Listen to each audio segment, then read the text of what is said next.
Sehatkah jiwaku? Teman-teman, jika kita sakit fisik, tanda-tandanya dapat kita kenali dan rasakan. Berbeda halnya jika seseorang mengalami masalah atau gangguan jiwa, seringkali tidak disadari atau dipahami. Bahkan ada kekhawatiran mendapatkan stigma atau diskriminasi jika berobat atau mencari pertolongan profesional. Sehatkah jiwa kita? Sehat jiwa adalah kondisi seseorang yang dapat berkembang secara fisik, mental, spiritual, dan sosial, sehingga ia dapat menyadari kemampuan sendiri, mengatasi tekanan, bekerja secara produktif, dan berperan dalam komunitas. Ciri-ciri sehat jiwa antara lain, rasa senang dan bahagia terhadap dirinya, mampu menghadapi situasi, mampu mengatasi kekecewaan, puas dengan kehidupan sehari-hari, punya harga diri yang wajar, menilai diri realistis, tidak berlebihan atau merendahkan, merasa nyaman berhubungan dengan orang lain, mampu mencintai orang lain, menghargai pendapat orang lain, merasa bagian dari suatu kelompok, tidak mengakali dan diakali orang lain, mampu memenuhi tuntutan hidup, menetapkan tujuan hidup yang realistis, mampu mengambil keputusan, mampu menerima tanggung jawab, mampu merancang masa depan, dapat menerima ide dan pengalaman baru, merasa puas dengan pekerjaannya. Stres atau tekanan dan masalah dalam kehidupan yang tidak teratasi seringkali mengganggu kesehatan jiwa seseorang. Gangguan jiwa adalah suatu kondisi di mana seseorang mengalami gangguan dalam pikiran, perilaku, dan perasaan yang termanifestasi dalam bentuk sekumpulan gejala atau perubahan perilaku yang bermakna, serta dapat menimbulkan penderitaan dan hambatan dalam menjalankan fungsi orang sebagai manusia.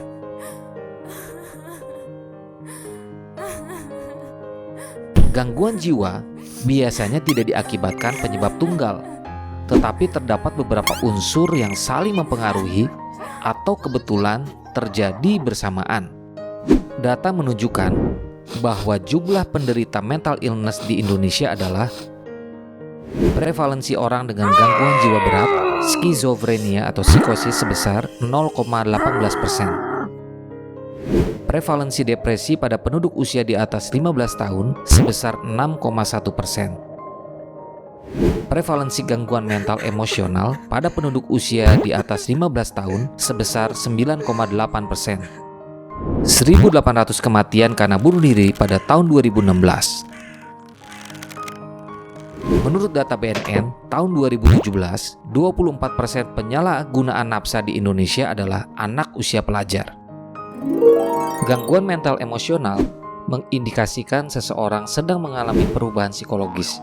Ini dapat dialami oleh semua orang pada keadaan tertentu, namun dapat pulih seperti semula. Gangguan mental emosional dengan ciri-ciri terdapat masalah perilaku, hiperaktif, impulsif, emosional, labil, menentang, merasa tertekan, stres, depresi, cemas, dan masalah dengan teman sebaya. Gangguan mental emosional dapat disertai dengan keluhan fisik seperti sakit kepala, gangguan lambung, dan keluhan fisik lainnya yang tidak sembuh dengan pengobatan fisik biasa.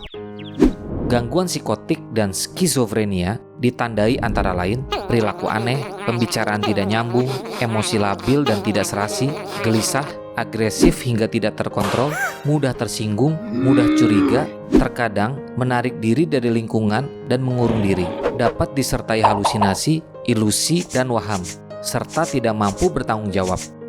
Jika ada seseorang dideteksi mengalami ciri seperti itu, berarti mereka perlu mendapat pertolongan.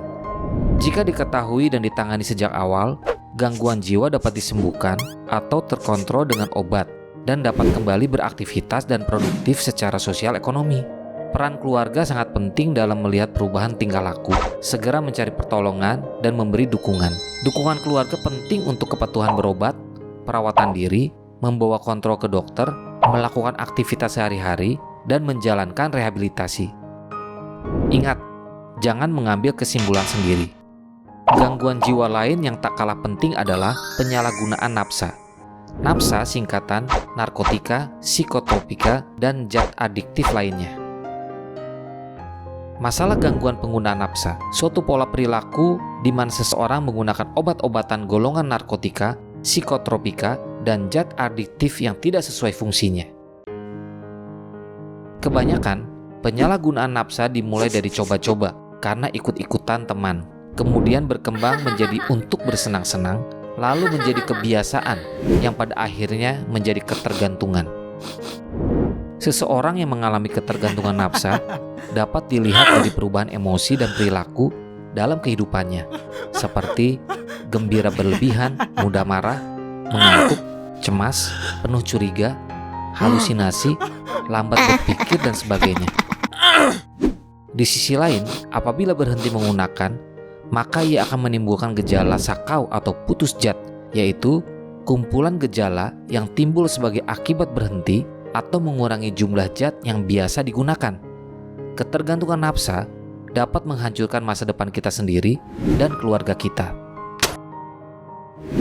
Cegah masalah dan gangguan jiwa dengan melaksanakan prinsip ciri-ciri sehat jiwa. Kelola stres dengan baik, atasi masalah, berpikir positif, bersyukur, menerima keadaan diri, keseimbangan antar belajar dan rekreasi, terbuka, bisa curhat, tidur cukup, aktivitas fisik, olahraga, gizi seimbang, dan pergaulan yang sehat. Bersama keluarga dan sekolah, kita tanamkan perilaku hidup bersih sehat, germas, di lingkungan positif yang sehat jiwa. Sehat jiwa, masa depan generasi muda, keren dan unggul.